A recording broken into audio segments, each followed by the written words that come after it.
Oh man! Welcome to the show. Now today is an introduction to the series, Versus. Now of course this show is not necessarily going to be called Versus. However, there is going to be a possibility to maybe two parts in each episode. You know, putting it, say for example, there's 3 in the race for certain console wars. I'll be of course doing the follow-up, but the extra console will be going against the other 2. And we'll be doing, what the console had over this, what it didn't have over the other 2, vice versa. So if that has to come to that, it has to be 2 parts, because I'm not going to do a long video. So, okay. Nintendo Entertainment System controller versus the Sega Genesis controller. Now this is probably a timeless battle. So many fanboys were lost during the making of these videos. But for greater science, we have to have this happen. These people have to be sacrificed for a better show. Or a half-assed show that some guy has a green screen in his room, and you guys get the point. So, okay, back to back, you can tell these controllers right off the bat are very much similar. Why? Both have a directional pad and 4 additional buttons, which are used for some sort of command within each video game. The only advantage I think that either controller have over each other is that, well, there's plenty of nostalgia behind both of them to make them survive in anyone's collection, as well as any gossip talk that people might have back in the day, kind of conversations that always start with each other. Back in my day, I remember the Sega Genesis controller, it had that nice directional 8-sided button there. It was like the octagon, you know what I'm saying? Which of course, people always bring up that point. The button, so the controller just felt bigger. That's what most people thought was nice about the controller. It had big room, had nice controls. It was very friendly if you were a child to play this controller, because if you had small hand, you just put your hand over like this and you just play like this, which I kind of did that myself. And Versus, however, some people when they bring up the Nintendo Entertainment System, they always bring up the controller, how they prefer this classic long rectangular controller versus the Sega Genesis controller or the dog bone controller for the Nintendo Entertainment System. Preferably because it was the first one they grew up with. Now there was no reason why, the reason I prefer the long rectangular one here was because, I grew up as a kid and this had the best functionality of both controllers, the dog bone and the long rectangular controller. Now again, it's always specific reasons that it's always nostalgia that always wins over anything else. And that's just how it is with most controllers. For myself, I grew up with both consoles, so for me it's more of an equal race. However, I usually compare stats and what I prefer with this.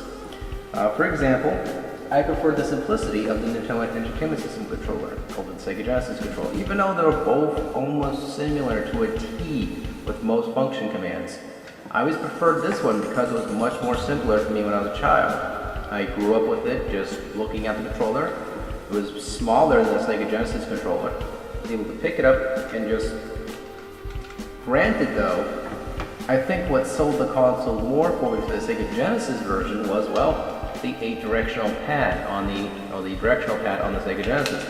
It just felt better than trying my best to press left, up, and right all the time at the same time with my little fingers, and it just slipping through the buttons, and it would never usually stick. So if I'm trying to fire somewhere, it was a little bit more of a hassle.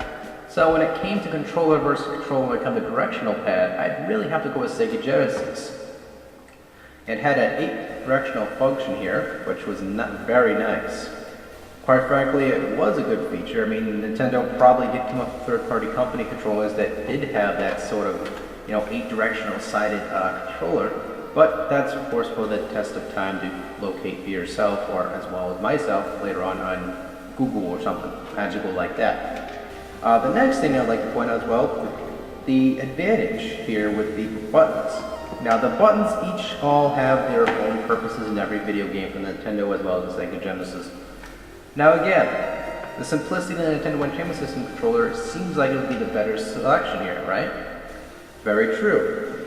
Because of the fact that these buttons are extremely across and how the size of the controller is, it's very much easier to quickly access the select and start as well as the B and the A. Now again, some people prefer this style where they might have bigger hands, which probably most likely going to hear someone mention that in the video comments down below. And they're going to be like, okay, so the Genesis had buttons very much next to each other. Which of course is just like the Nintendo one. It was big, it was nice, and we're not talking about something else. And again, it was just something that I remember growing up with.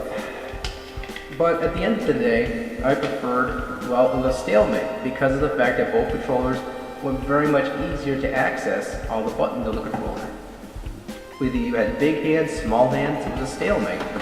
All the controller buttons worked extremely well. They're easy to access because if you have big hands like I kind of do now, that's my autism or something, I don't know. It was very much easier to access each and every single button without any fail. Quick slide of the fingers, sort of like quirky texting, you're able to access every single button. Very good, right? I know. I was here. I was in that war. I know. So either way, guys, the next one is the design of these controllers. Now, of course, some people just like the cheesy, nostalgic look of the Nintendo Entertainment System controller a lot because of the gray and the black template with the little red buttons here, which really it's a weird design, honestly. But I've seen plenty of panties that try to ignore that fact that there's wires are red in the world of gray and black. I guess it brings some sort of natural color to the selection of the shade pattern that we're going with this controller. I mean, yes, you do get the selection star button color, which were red, but again, it was really not, to me, they could have made the controller colors blue or something for all I know. But again, I digress. On the other hand, you had the Sega Genesis controller, which ignore the color mod, which was done by Alec John.